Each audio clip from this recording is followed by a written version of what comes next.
Ahoj, tady Martin. Dneska mě navštívil jeden velice významný host, Dali Mráz. Ahoj.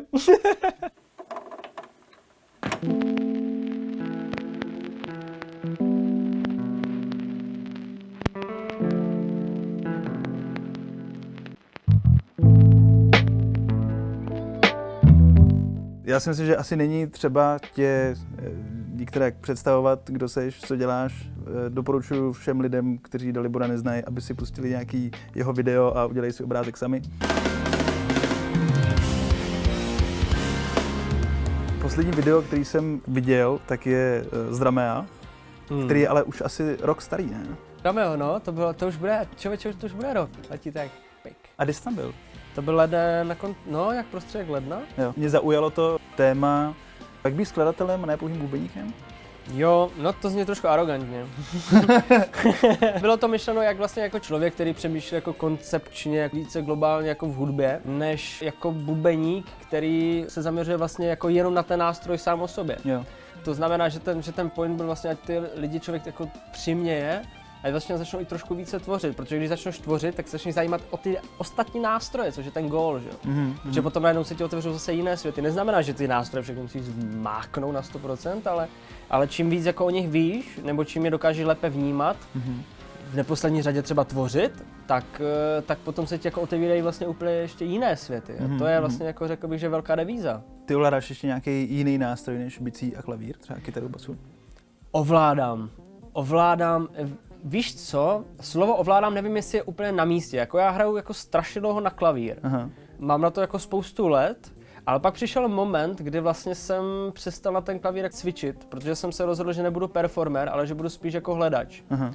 To znamená, že vlastně většinu těch věcí si člověk jako na ten klavír zahraje, ale kdybych to měl třeba hrát potom na koncertě, tak bych musel strávit jakoby spoustu hodin tou přípravou, protože to vlastně musím cvičit a cvičit, takže vlastně nedávám tomu tady ten performance čas, ale jinak klavír jako řeším docela jako dost. Mě tam pobavil jeden koment u toho YouTube videa, co se dneska dozvíme v lekci z Dramea, nauč se na piano.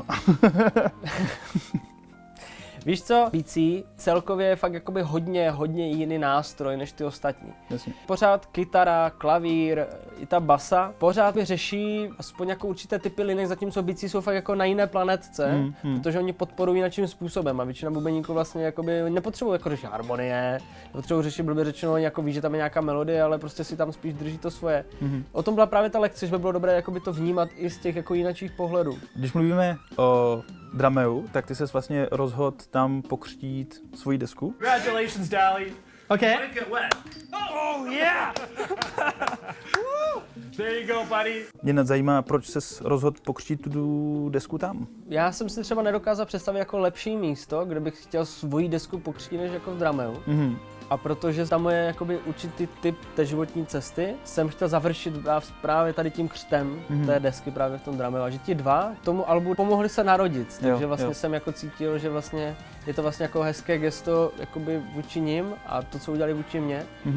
Takže jsem vlastně jako za to rád. Na tom CDčku je nějaká knížka, nějaké jako doplnění té hudby. Proč jste se rozhodli to udělat jako takhle, že to není čistě jako písnička, ale je k tomu i nějaké jako povídání? Je to komplexní kus práce. Chtěli jsme udělat něco, co vlastně kryje hudební stránku, literární stránku a i tu vizuální stránku.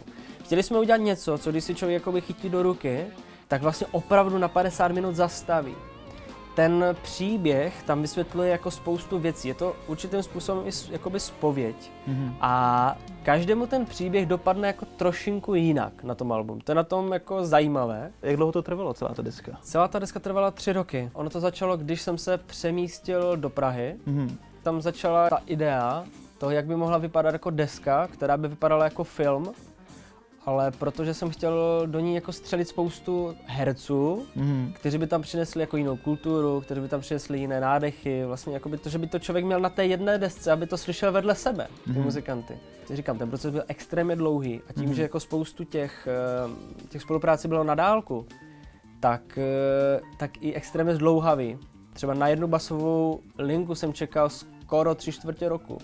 Takže vlastně, protože ten člověk vlastně přiletěl k sobě domů, tam jsem musel připravovat nějaké turné, pak 2 měsíce letěl turné, pak přiletěl zpátky, něco natočil, to mi poslal, hned na to zase odletěl, já jsem mu psal, že by tam potřeboval něco jinak. Jasně. Že jsem zase čekal měsíc, než se vrátí, pak neměl čas, protože byl ve studiu, pak to zase natočil a pak se takhle, až za 3/4 roku jsme to prostě dali dokup. Takže to není úplně jednoduchý jako dávat takhle všechny party dohromady na dálku. Obzvlášť, když tam máš jako 20 muzikantů a furt na ty party čekáš.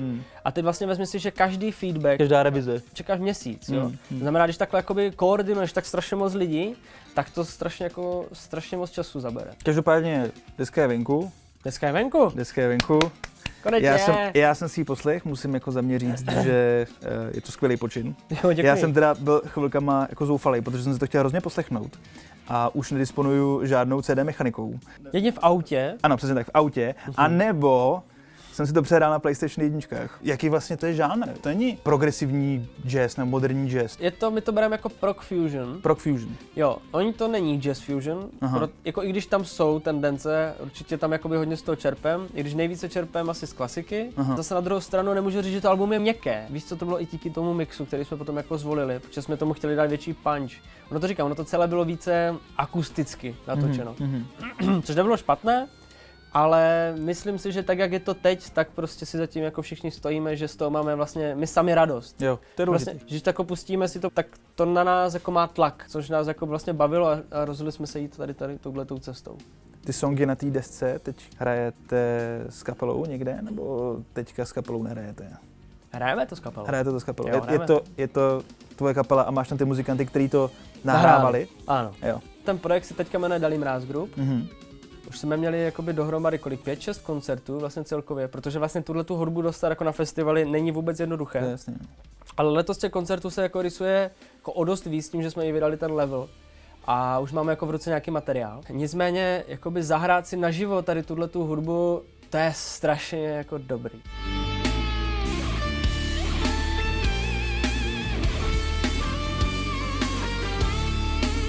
Člověk vlastně na té stage, když máš vedle sebe ty muzikanty, se kterými si to fakt jako zahrát můžeš, tak vlastně najednou tu hodinu pro tebe nic jako jiného neexistuje. Je to vlastně takový ten jako smysl, proč vlastně člověk jakoby tu hudbu dělá. Protože když jako slyšíš jakoby ten kontakt, co mezi sebou jako je, i v těch jako těžkých.